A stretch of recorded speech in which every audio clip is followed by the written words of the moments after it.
Oke, hai guys. Baik lagi channel YouTube aku Jenis Aira. Ini suara aku kedengeran nggak?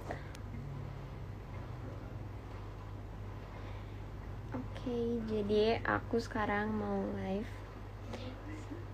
Hai Kak Selva. Jadi aku sekarang mau live sama salah satu dokter aku. Namanya Dokter Prawindra.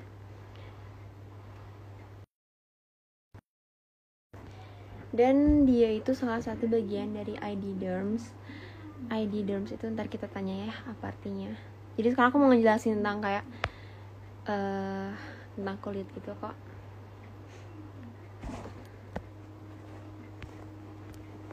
Oke, jadi ntar kita cek dulu ya sinyalnya.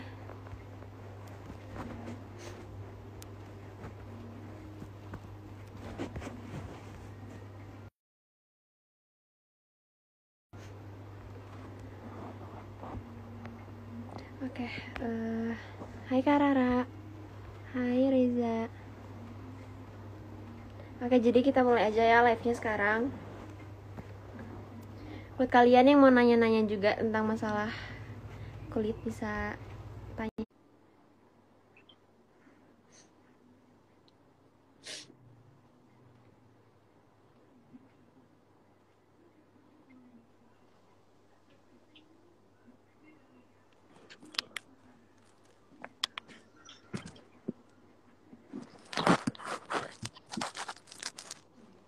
Kok ini gelap ya?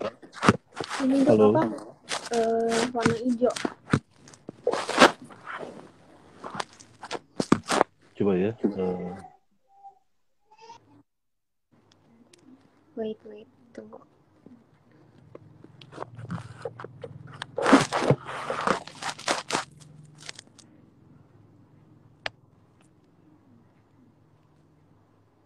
Ntar Om Fano aku live dulu sama ini. Halo. Halo dok. Udah ini. Udah bagus ya? Iya. Selamat malam Jenis. Selamat malam dok. Pasti semua Apa kabar nih? rata-rata viewers aku udah pada tahu sama dokter. Oke. Karena waktu itu udah pernah juga ya aku live sama dokter. Betul. Udah. Oke, jadi kita mau ngapain hari ini dok? Nah, kita hari ini rencananya akan membahas mengenai skin moisturizer ya, Jenis ya. Ya. Kita akan sama-sama belajar mengenai skin moisturizer. Nah, mungkin sebelumnya mau tanya tentang ini kita live di ID Derms ya, Ya Jenis di ya. ID Derms. Dan aku mau nanya ID Derms itu apa sih dok? ID Derms adalah sekumpulan atau beberapa dokter SPKK ya, SPKK atau SPDV, sekarang itu disebutnya SPDV, yang lulusan terakhir. Nah ini merupakan anggota dari Perdoski, jadi anggota Persatuan Dokter Spesialis Kulit seluruh Indonesia, yang bermaksud ada memberikan edukasi atau berbagi informasi mengenai kesehatan kulit, kemudian kelamin, dan kedokteran estetik dengan cara yang mudah dan sederhana dan mudah dipahami. Gitu jenis ceritanya. Jadi kita mau ngebahas sekarang temanya kita mau ngebahas tentang skin moisturizer ya dok ya? Ya, skin moisturizer ya. Dok maaf ya komen-komennya gak jelas. Nggak apa-apa. Oke, mungkin kalian mau yang nanya juga bisa komen di bawah. Tapi jangan melenceng ya pertanyaannya. Karena sekarang kita ngebahasnya tentang masalah kulit. Sama Kita masalah mau belajar. kita belajar bareng-bareng karena Jenis mau jadi dokter. Amin. Iya. Oke, aku langsung mulai nanya aja ya dok ya. Boleh silakan. Aku mau nanya mulai dari yang pertama banget, dasarnya. Apa sih yang dimaksud sama pelembab itu dok? Nah, pelembab ini kalau menurut orang awam disebut sebagai bahan atau sesuatu yang dapat meningkatkan kandungan air di kulit. Nah, kalau para ahli kulit sendiri menyatakan bahwa merupakan bahan yang mengandung campuran minyak yang diaplikasikan atau dioleskan ke kulit. Itu jenis. Jadi itu adalah suatu definisinya ya, gitu. Pelembab. Berarti pelembab itu penting ya, Dok ya? Pelembab sangat penting, betul. Terus ini pertanyaan kedua. Bagaimana sifat pelembab ideal? Nah, ini jadi untuk pelembab tentunya harus ideal. Maksudnya di sini adalah pelembab yang ideal itu yang pertama dapat menjaga sawar kulit. Jadi permukaan kulit dijaga supaya tetap lembab. Kemudian yang kedua jenis dapat menurunkan TWL. TWL itu adalah singkatan dari transepidermal water loss. Jadi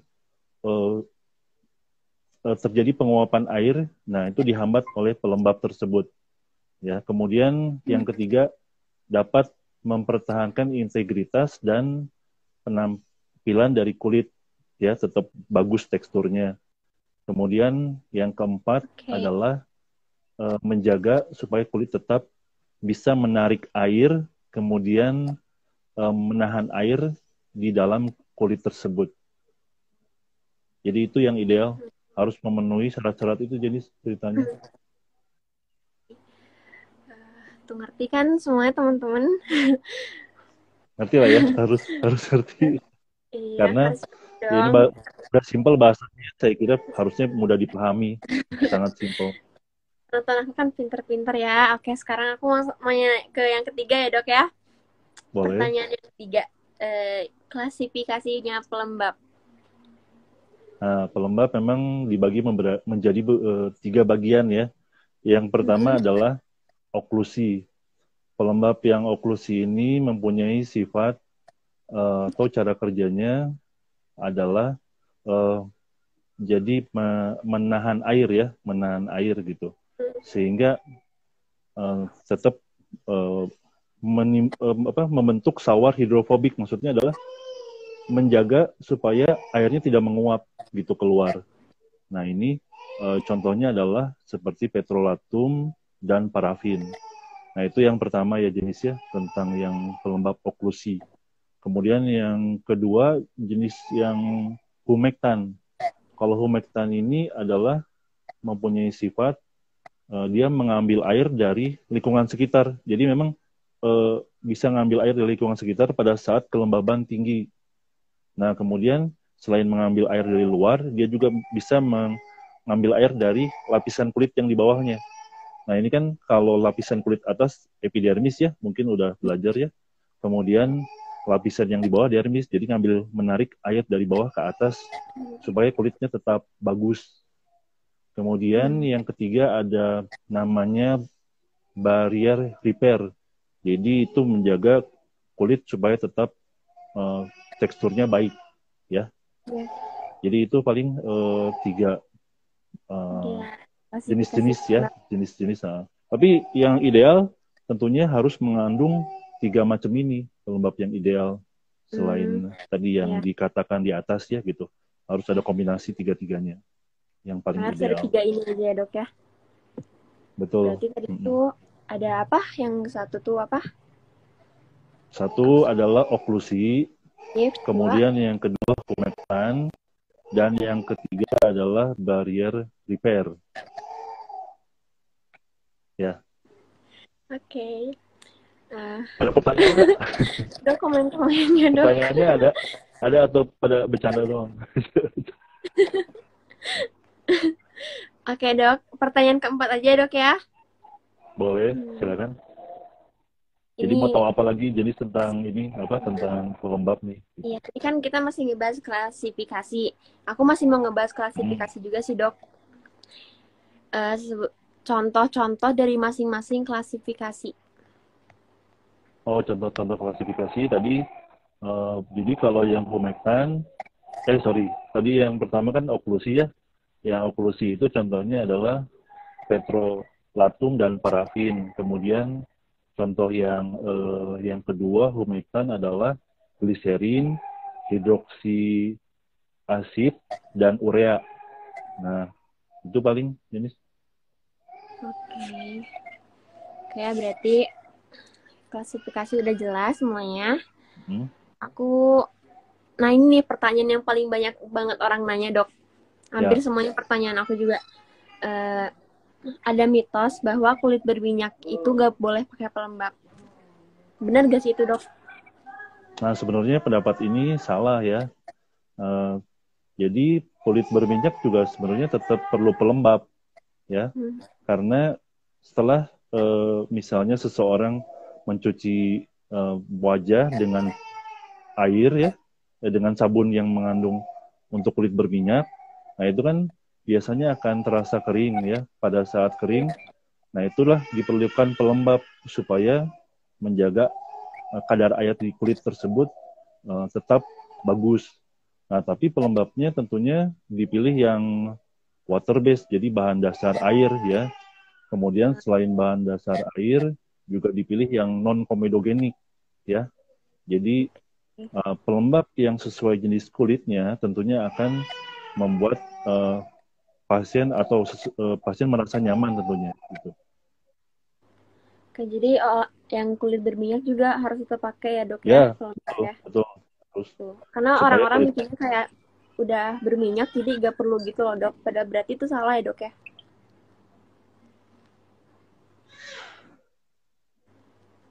ya. Oke. Kita lanjut ke pertanyaan selanjutnya Ada aja, Dok. Apa ada gimana? pertanyaan nggak mungkin jenis yang dari ini? Gimana, Dok?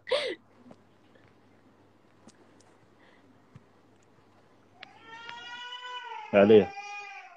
Ya, deh, Dok ya. Itu pertanyaannya pada ini semua. Pertanyaannya nggak ada. Tapi ada beberapa sih yang mungkin Bercanda kebaca semua, sama Dok. jenis. Ini terlalu cepat komen-komennya. Kalau saya Kalian mau pertanyaannya yang mau ini dong. mau baca pertanyaan dulu nggak dari ini apa Ya. penonton?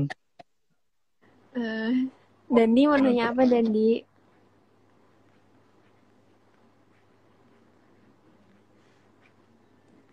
Ada yang kebaca sama jenis nggak? Kayaknya cepat sekali komennya ini.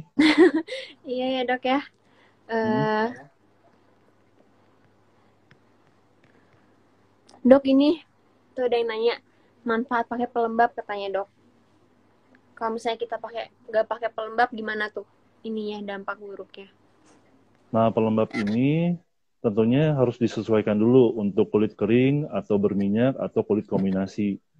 Nah, pelembab gunanya adalah menjaga supaya kulitnya tetap terhidrasi, artinya tetap baik ya. Kalau nggak pakai pelembab tentunya kulit yang berminyak akan menjadi sangat berminyak. Kemudian kulit yang kering menjadi sangat kering. Nah, eh, dengan penggunaan pelembab itu mencegah kerutan-kerutan yang terjadi, bisa juga terjadi kerutan sehingga cepat mengalami aging, proses aging atau penuaan ya. Dengan pelembab tentunya proses-proses aging tersebut bisa dihambat. Nah, gitu. Ya. Jadi penting Apalagi banget ya pakai pelembab tuh ya, Dok ya. ya, apalagi yang sorry saya tambahkan lagi, apalagi yang kulitnya kering nih. Kulitnya kering kan harus dibikin supaya lembab ya. Dengan lembab tentunya akan lebih nyaman tentunya ya. Karena kalau kulit kering Bisa kan lebih. kadang-kadang ya contohnya nih kulit orang alergi itu kan biasanya rata-rata kering ya. Nah, dengan kulit kering itu biasanya walaupun dia nggak misalnya dia nggak pakai pelembab nih, tidak memakai pelembab, kemudian dengan hanya gesekan, kemudian keringat itu akan membuat kulitnya lebih mudah gatal ya. Jadi pelembab ini di kulit kering berfungsi untuk sebagai pencegah gatal juga. Bahasa medisnya antipruritus gitu ya. Jadi bisa sebagai anti gatal gitu. Oke. Jadi penting ya pelembab tuh teman-teman yang nonton. Jadi harus pakai pelembab. Itu buat yang mau nanya tentang pelembab boleh tanya di bawah atau boleh yang nanya tentang kulit juga, Dok ya. Sekalian tambahan Ya, mungkin ya. boleh, boleh, boleh. Mau Boleh lanjut dulu Wah. tentang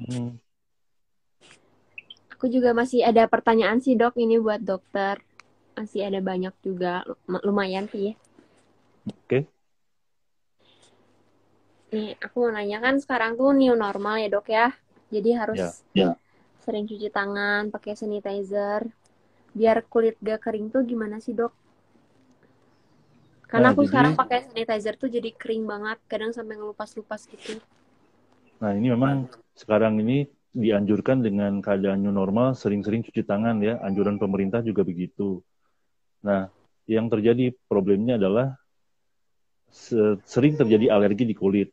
Nah, untuk mencegahnya, saran yang utama adalah sebisa mungkin gunakan air dan pelembab ya.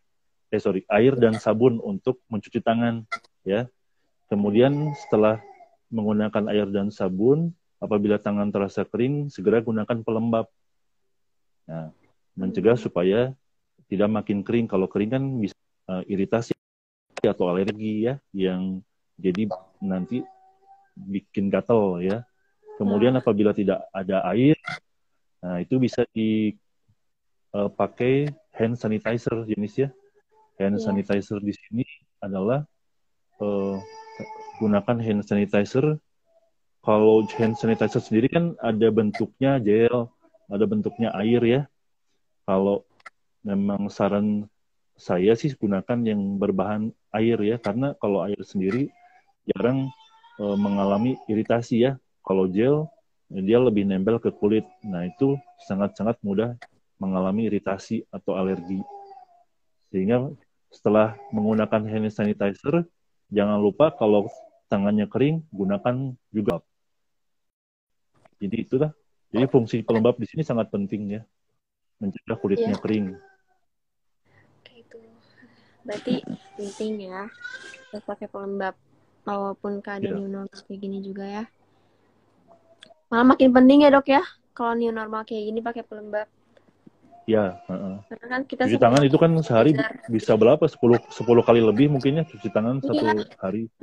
Kalau megang ini keadaan langsung sekarang. pakai cuci tangan, sanitizer kan. Ya, Terus jadi kering. Kadang mama aku pernah sampai berdarah tau dok, saking keringnya. ya betul. Bisa. Itu kan pelembab itu fungsinya mencegah supaya nggak terjadi hal-hal demikian yang tidak diinginkan gitu. Ya gatel Hmm, lah, ya berdarah, ya kulitnya bisa nanti pecah ya. ya gitu ya. Oke, mau baca pertanyaan? Pertanyaan boleh, silakan ada pertanyaan. Saya terus terang Ada dok. pertanyaannya ini terlalu cepat ya, komennya terlalu banyak. Iya dok. Pada baik yang bercanda dok. Iya nggak apa-apa. Kalau Maaf ya dok ya. ada, Netizen. Oke. Ayo dong nanya tentang pelembab.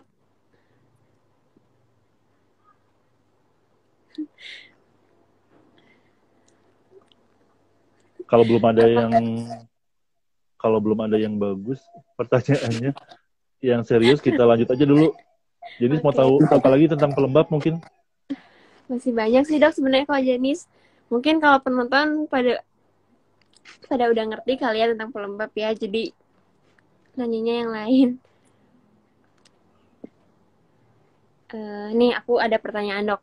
Penyakit kulit apa aja yang biasanya menggunakan pelembab? Oh iya, jadi memang uh, kita harus, saya harus jelaskan dulu ya. Jadi sebetulnya pelembab itu mempunyai beberapa fungsi. Selain bisa melembabkan, dia juga punya efek antiinflamasi. Jadi maksudnya antiinflamasi itu anti peradangan. Jadi penyakit-penyakit seperti alergi itu bisa diperbaiki Hmm, iya. dengan pelembab ini. Kemudian tadi saya udah bahas juga di yang sebelum-sebelumnya sebagai anti pruritus, anti gatal ya. Kemudian Hmm, sebagai anti mitotik juga bisa. Nah, pelembab-pelembab ini digunakan untuk kasus-kasus yang mempunyai kulit kering nih pada dasarnya. Misalnya contohnya nih eksim. Eksim pernah dengar ya mungkin Elis ya? oh iya, iya. Eksim. Eksim. Eksim teh jadi yang gatal-gatal itu ya, gatal-gatal karena faktor alergi. Ya, alerginya bisa macam-macam, punya riwayat alergi. Nah, kemudian bisa juga penyakit psoriasis yang sisik-sisiknya tebal, itu bisa juga diberikan pelembab. Kemudian selain dari itu juga bisa untuk kasus yang tadi tuh, yang pecah-pecah di tangan nih, dermatitis alergi atau iritan ya, karena sering cuci tangan. Iya, Nah, kulitnya kan sanitizer ya dok ya, terus itu kan kena alkohol pecah ya, juga. betul. Itu biasanya pada saat pecah-pecah hebat, itu kan kita harus obati dulu ya, diterapi dulu, sembuh. Itu Kemudian obatnya setelah biasanya apa dok? Kira-kira? obatnya obat anti peradangan ya, berupa kortikosteroid, kemudian juga anti histamin, anti katonya ya, dan salep tentu. Jadi pengobatan dari sistemik dan yang diminum maksudnya ya, dan yang dioleskan. Nah, setelah sembuh, nanti untuk mencegah kekambuhan harus diberikan pelembab nih. Kalau perlu setiap cuci tangan kasih pelembab ya, karena tidak bisa dipungkiri kan kalau setiap hari cuci tangan itu kan kontak terus sama cuci tangan sama sabun, tangannya akan kemungkinan terjadi lagi penyakitnya kan, gitu jenisnya. Kita Iya harus benar. cegah supaya tidak terjadi penyakit tersebut secara Iya. cepat gitu. Itu paling. Iya, oke. Berarti aku lanjut aja langsung ya ke pertanyaan berikutnya dok. Apa mau dokter mau ini? Ada yang nanya nggak yang serius? Atau mau yang nanya tentang kulit juga boleh kok. Misalnya kalau Boleh. Sebenarnya sih intinya adalah pelembab ya, kita bahas mengenai pelembab, jadi kalau bisa sekitar pelembab aja gitu. ya sekitar tentang pelembab.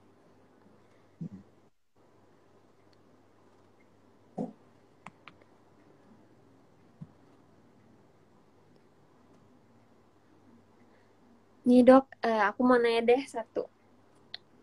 Boleh? Salah ini ya, sekalian kita cari yang komen yang benar.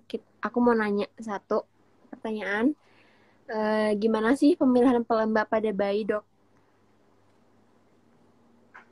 Nah, pemilihan pelembab pada bayi yang paling baik adalah tidak, biasanya gini, kalau pada saat datang ke misalnya ke toko ya mau beli sendiri, nah biasanya di kandungan itu harus dibaca yang hipoalergik, jadi yang Hmm, tidak menimbulkan alergi ya, ya.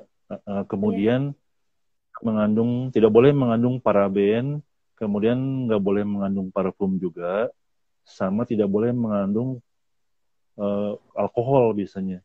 Jadi untuk bayi kita pilih Harus hati-hati pelembab banget ya ya. dok ya berarti yang milihnya ya. Tuh. Jadi kadang-kadang ya kalau belum pernah mungkin ya asal beli pelembab ya. Nah itu Mm-mm. bahaya justru ya. Jadi karena Hmm. kita sekarang udah bahas, jadi nanti penonton bisa tahu nih pada saat beli. Nah, carilah seperti yang tadi saya sarankan. Nggak boleh mengandung yang 4 tadi. Mengandung paraben. Empat tadi itu apa? Yang satu apa deh Jadi tadi? ada pewangi, Pewangi, pewarna, kemudian warna, mengandung paraben juga nggak boleh, kemudian empat. mengandung alkohol. Jangan, karena Oh, nanti yang empat itu hindarin menimbulkan ya. bisa Berarti menimbulkan harus iritasi berarti. nanti. Mm. Oke. Berarti harus hati-hati banget kok cari produk pelembab buat bayi ya dok ya. Tuh, ya nggak sembarangan ya misalnya. Oke. Nih aku mau nanya. Dan rata-rata juga banyak yang nanya ini sih dok. Di tadi.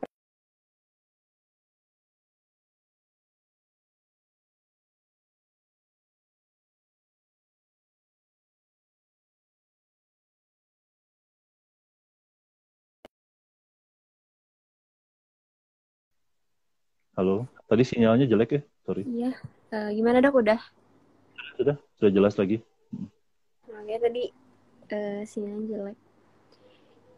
Efek samping pelembab dok. Efek sampingnya. Efek Aku juga efek samping penasaran sih.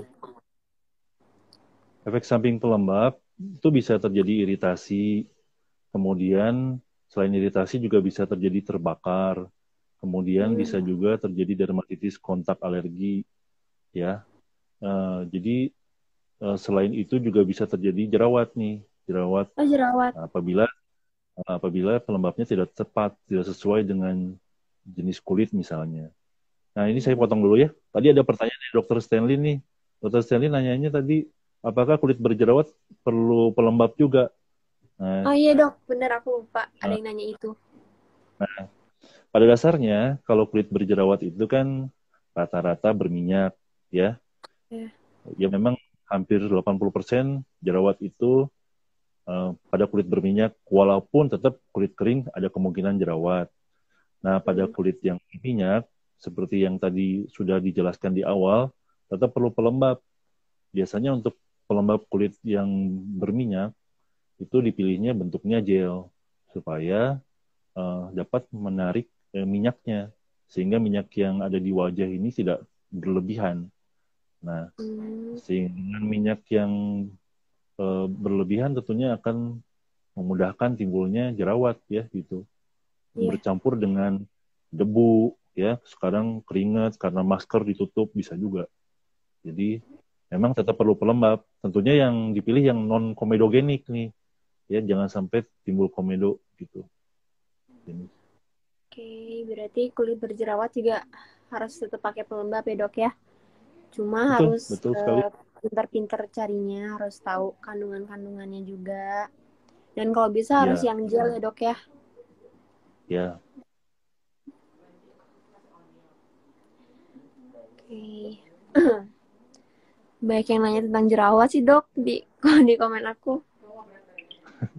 Iya, Tapi sekarang kita lagi bahas pelembab ya. Karena kemarin iya, minggu waktu itu kita juga pernah ngebahas jerawat.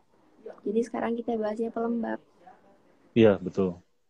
Oke dok, Cuma tadi gini mungkin kalau mau bahas jerawat, ya paling seputar pelembab buat jerawat aja, paling gitu aja ya. nah boleh tuh Kak. Bisa. Iya ya. Tapi Tadi ini kan tadi dok apa lanjutin yang ini dok, yang efek samping pelembab. efek samping pelembab udah semua sudah saya sebutkan. Memang tetap ada efek samping, terutama efek samping dari yang ini yang mengandung pewangi nih, mengandung parfum itu sering terjadi efek samping nih. Kan pelembab banyak yang murah tuh. Yang murah-murah Hmm, kan ada beberapa merek tertentu ya. iya. Itu kan murah tuh. Harumnya harum banget kan. Nah Oh itu iya. Itu gak boleh eh, dok ya harus. bukannya nggak boleh sih, tapi sangat rentan terjadinya efek samping gitu dengan adanya pewangi ini, terutama pada kulit-kulit yang sensitif, yang mempunyai bakat alergi. Nah itu tidak dianjurkan. Gitu.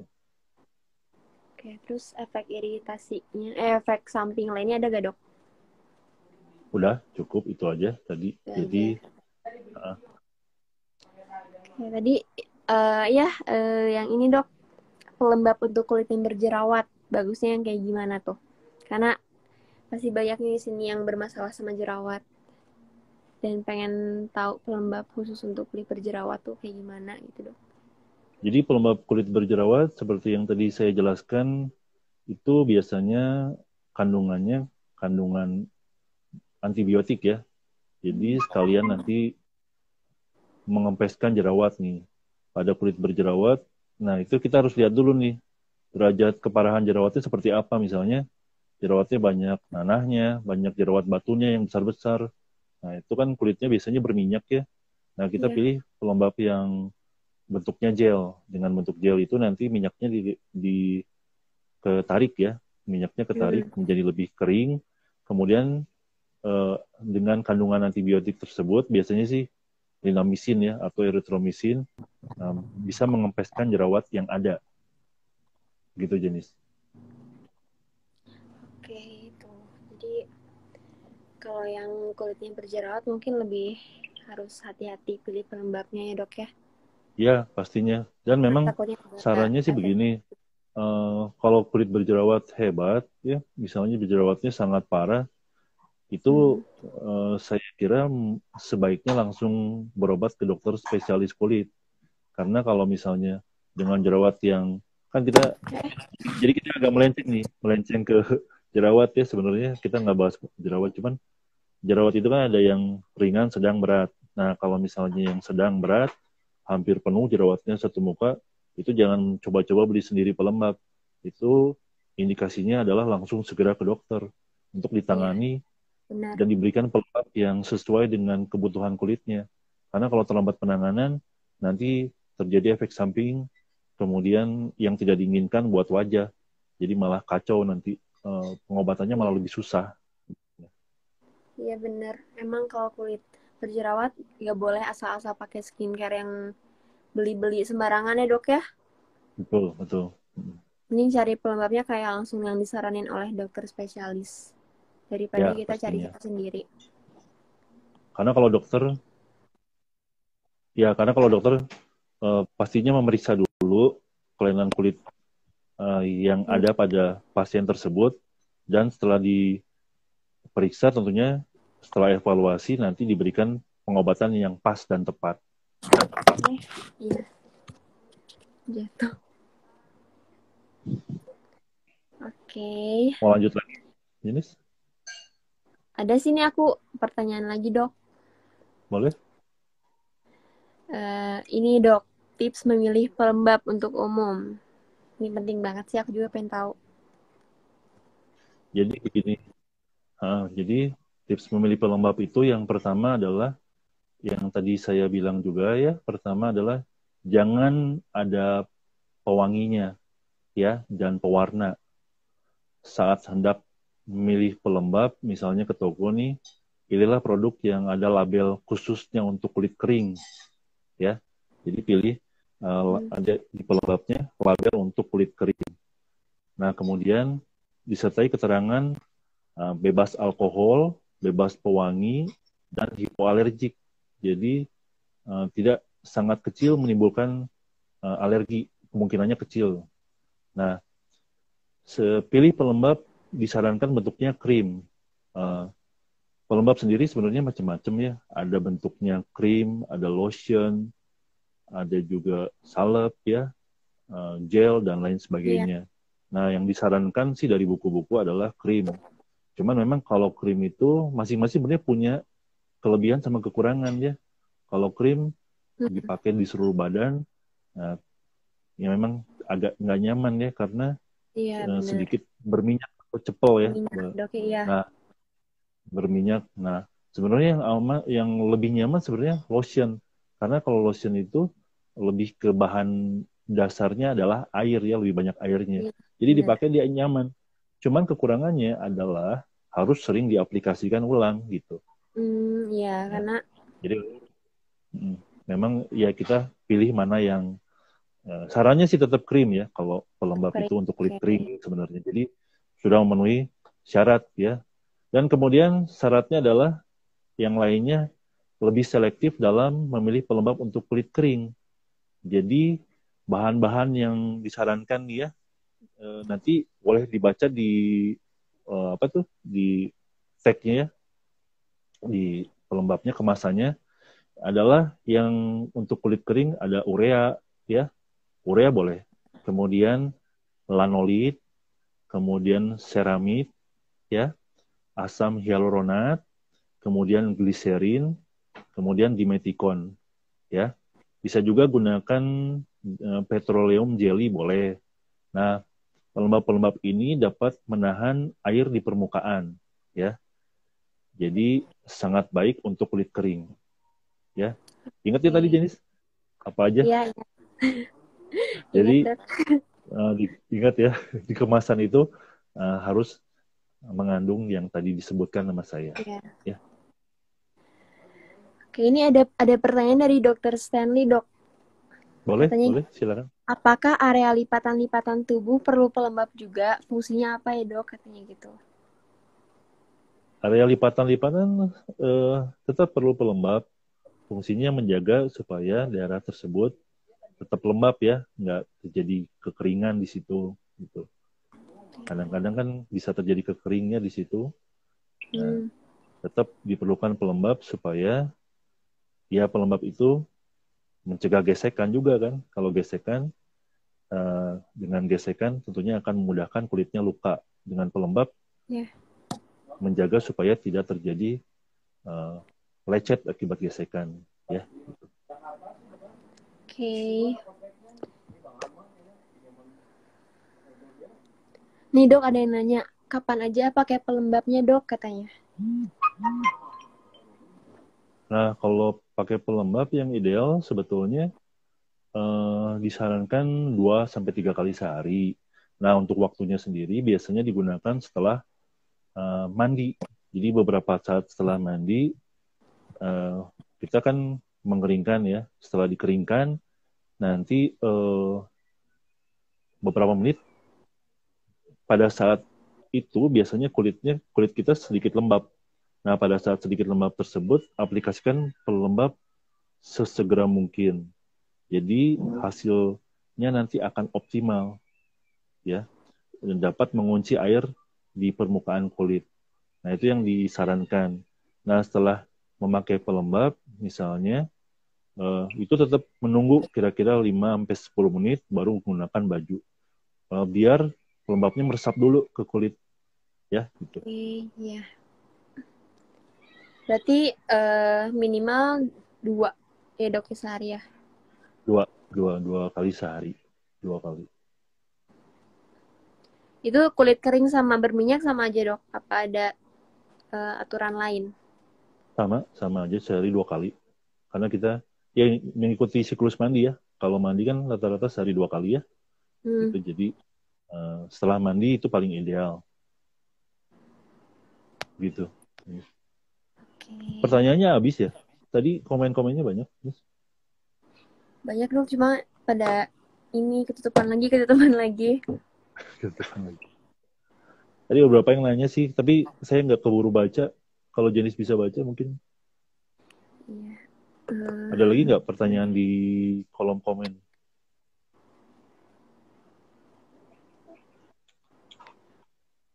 Buat sahabat-sahabat ID Derems, kalau ada pertanyaan, silakan bisa di...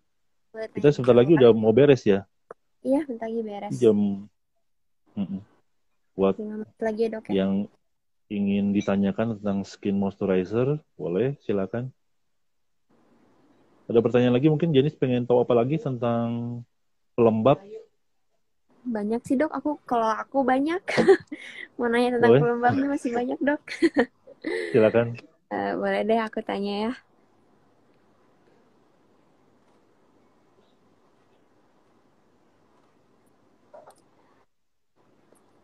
Nih cara aplikasiin pelembab untuk wajah tuh yang baiknya tuh gimana sih dok? Aku takut salah, takutnya jadi gimana gitu kulitnya dok.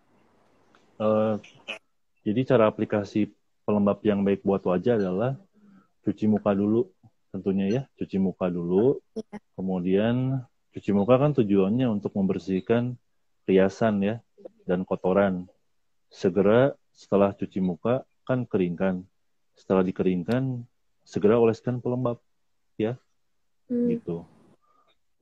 Waktunya tidak lebih 2 sampai 3 menit setelah wajah dicuci. Ya, jadi ya. Iya, iya dok.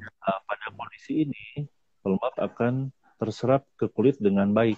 Jadi, ingat ya, 2 sampai 3 menit setelah cuci muka, langsung oleskan pelembab. Itu paling ideal, ya. Jadi Cara jangan nunggu lama ngaplikasinya kemana-mana. ada cara khusus gak dok? Apa gimana? Sebetulnya nggak ada cara khusus sih.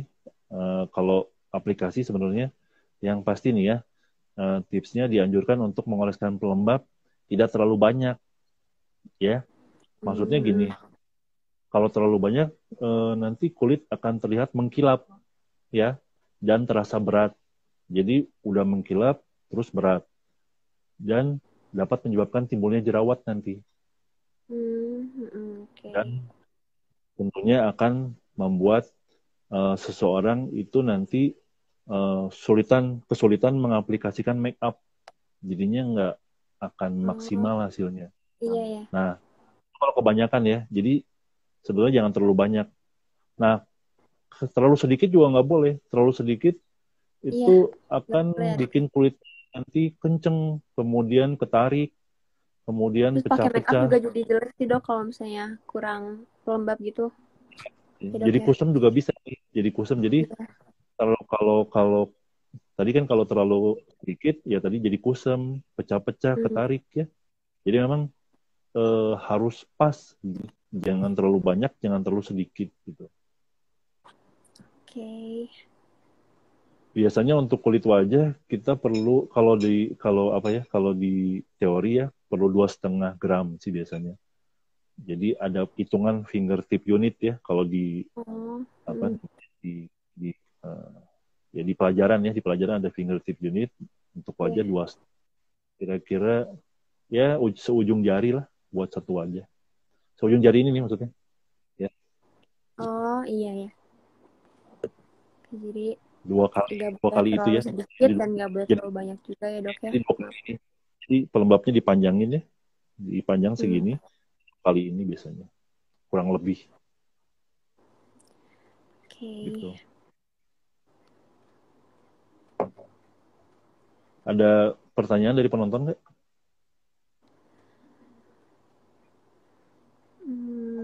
Nggak ada sih dok kayaknya. Kayaknya ada cuma kayaknya ketutupan gitu loh dok. Ketutupan ya, karena tadi di Iya. awal terlalu cepat. Mm-mm. Oke, mungkin jenis saja kali yang nanya dok ya. Satu lagi ya dok ya. Ini pertanyaan terakhir sih dok Boleh, boleh, dari silakan ini. Jenis. Pelembab untuk tangan sama badan itu sama apa beda dok? Nah, pelembab tangan sama badan Buat badan. itu tentunya akan berbeda ya. Jadi hati-hati dalam memilih pelembab. Karena tentunya kita harus lihat nih, kalau di tangan itu kan kulitnya tebal ya. Kalau di tangan itu kan Hmm, kulitnya tebal. Kalau di badan kulitnya lebih tipis. Jadi untuk yang tangan kita harus pilih yang lebih kuat ya. Misalnya bentuk salep atau bentuk yang krim ya. Kalau badan selain krim bisa juga lotion. Jadi memang pemilihan pelembab dalam hal bentuknya juga harus pas ya. Karena kalau nggak pas nantinya akan menimbulkan masalah ya gitu. Jadi memang beda ya. Untuk muka juga beda iya, pastinya beda. ya gitu. Hmm, Jadi untuk muka disesuaikan dengan uh, tadi jenis kulit ya. Ada kulit iya. normal, kulit kering, kulit kombinasi nih. Oh ya tadi dari saya sendiri tadi dari IG story saya ada yang nanya nih untuk kulit kombinasi pelembabnya Nah iya dok, uh, benar buat perlu kombinasi. apa nih? Nah, untuk muka ya maksudnya. Ya, Nah, untuk kulit kombinasi sendiri pelembabnya biasanya memang kita harus periksa dulu nih kulitnya tuh cenderung ke arah berminyak atau sedikit berminyak atau sedikit ke arah kering ya. Jadi kalau uh, misalnya sedikit lebih ke berminyak, biasanya pelembabnya kita pilih bentuknya gel. Nah, setelah pelembab kan kita harus pakai aplikasikan foundation ya. Foundationnya dipilih bentuk krim. Nanti akan uh, pas ke kulitnya gitu ya. Jadi sebetulnya itu bagaimana pemeriksaan pada saat pasien datang ya gitu. Jadi memang kalau dibilang susah-susah gampang sih. Gitu. Jadi kita harus cari komposisi yang tepat supaya uh, nyaman ke pasiennya. Jadi kalau ya, dokter itu kan dokter kulit itu nggak kayak robot nih misalnya. Menurut pasien, saya kulitnya berminyak tuh. Kenapa dokter kok ngasihnya semuanya malah kulit yang normal nih? Nah, misalnya gitu ya sabunnya, kemudian pelembabnya kok untuk kulit normal. Ya nggak gitu juga kan. Dokter periksa kan dengan seksama, kemudian setelah diperiksa dievaluasi nih. Oh ini cocoknya ini. Nah kalau ya, misalnya uh, kita ngasih obat, misalnya kulitnya berminyak dikasih semua berminyak, nah nanti terjadi masalah nih, ya, jadi benar. sangat kering bisa nih. Nah itu kan nggak boleh kan. Jadi, Iya, nah susahnya terapi kombinasi itu untuk kulit kombinasi adalah menyatukan antara sabun, kemudian pelembab dan foundationnya. Jadi yang hmm, pas buat pasien tersebut yang mana gitu. oke. Jadi memang variasinya lebar sih jenis ya. Iya benar. Oke, itu sih pertanyaan terakhir aku sih dok. Udah kali ya, udah 45 menit ya. Ini banyak yang Ini ada nanya yang juga tentang nanya. kulit-kulit. Kalian bisa langsung cek Hah? Instagramnya ID Derms karena di sana tuh ada Ya, udah banyak juga ya dok ya nah ini, materi-materinya tentang lembab, tentang jerawat dan lain-lain. betul. Bisa langsung cek IG-nya aja di ID Derms. Terus ada Ya, apa? Ada mau ngomong sesuatu lagi gak dok? kesimpulan atau gimana ya dok? Ya kesimpulannya, jadi begini, kita harus pilih pelembab yang ideal pastinya ya. Yang ideal tadi kan nggak ada warnanya, kemudian nggak ada pengharum ya, kemudian tidak mengandung alkohol pastinya ya. Jadi Ya, sebagai konsumen kita harus bijak ya memilih pelembab yang pas nih. Jadi sahabat ID Derms bisa sekarang dengan penjelasan saya tadi bisa tahu nih. Jadi nanti kan pada saat datang nih ke sebuah toko, saya mau beli pelembab nih. Nah, bisa mulai baca nih kandungan-kandungan apa yang disarankan yang boleh nih gitu ya. Jadi itu jadi dengan lebih tahu, lebih paham nggak akan terjadi masalah tentunya ya iya, ke dok. kulitnya gitu. Oke, berarti itu aja sih kesimpulan dari dokter ya tentang pelembab ya. Ya, Kalau yang misalnya tadi ada yang kelewat, bisa langsung cek Instagramnya ID Derms, karena ntar di save juga IG ini apa live kita di ya, sini. betul. Oke, berarti segitu aja mungkin ya dok ya Ini dari ada dokter, yang dari mau dokter. ditanyakan nggak, Jenis? Bagaimana Dari caranya Jenis, untuk sahabat IDD mungkin mencari dokter SPKK? nah, boleh dok kita. Ya, bagaimana caranya untuk sahabat ID Derms mencari dokter SPKK kalau ingin konsultasi atau teledermatologi ya. Jadi sahabat ID Derms bisa ke www.perdoski.id. Ada kolom khusus find dermatologist ya. Itu bisa Hmm, diisikan nama dokter atau daerahnya. Kemudian akan keluar nanti nama dokter SPKK-nya. SPKK jangan lupa SPKK dengan SPDV sama ya. Sekarang ada pembaruan nama untuk lulusan dokter kulit akhir-akhir ini jadi namanya SPDV. Nah, kemudian jangan lupa nih sahabat Adiderms follow IG dari Perdoski ID untuk edukasi penting yang berhubungan dengan kesehatan kulit, kelamin, dan kedokteran estetik ya. Dan untuk sobat sahabat Adidas jangan lupa nih minggu depan tonton IG Live-nya ya Adidas tanggal 16 Agustus 2020 dengan topik wajah V-shape dengan host Patricia Rezer dan narasumbernya Dr. Ahmad Yuda Pranata SPKK ya. boleh. Jangan lupa ya minggu Jangan lupa depan di follow ya hari semua. hari Minggu lagi jam 8 malam ya. Jangan lupa. Jadi tonton terus, pantengin terus, follow IG-nya ID Derms ya, Instagram ID Derms.